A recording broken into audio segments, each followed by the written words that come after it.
पूज्य कुल गुरु वशिष्ठ जी, परम पूज्य कुल गुरु वशिष्ठ जी।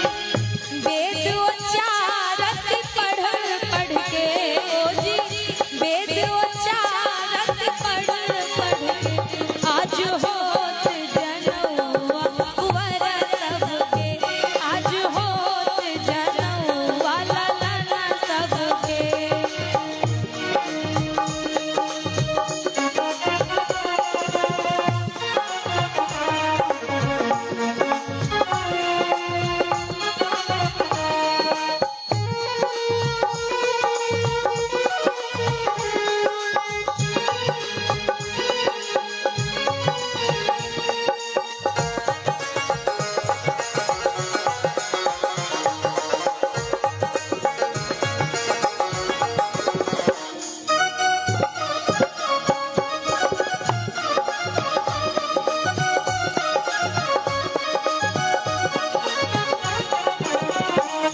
सखिया न मिली मंगल गावथी,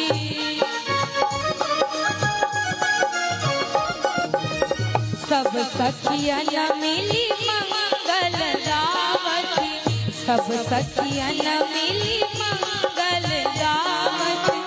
पौरत विधि सब बनी ठन के ओ जी, पौरत विधि सब बनी ठन के आज हो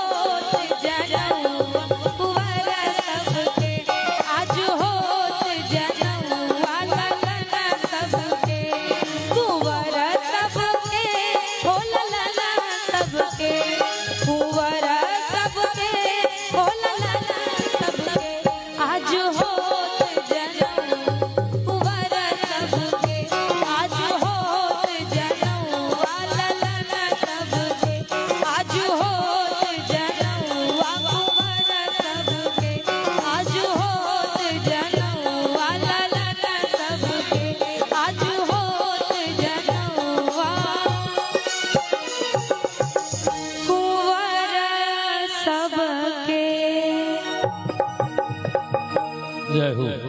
आज हो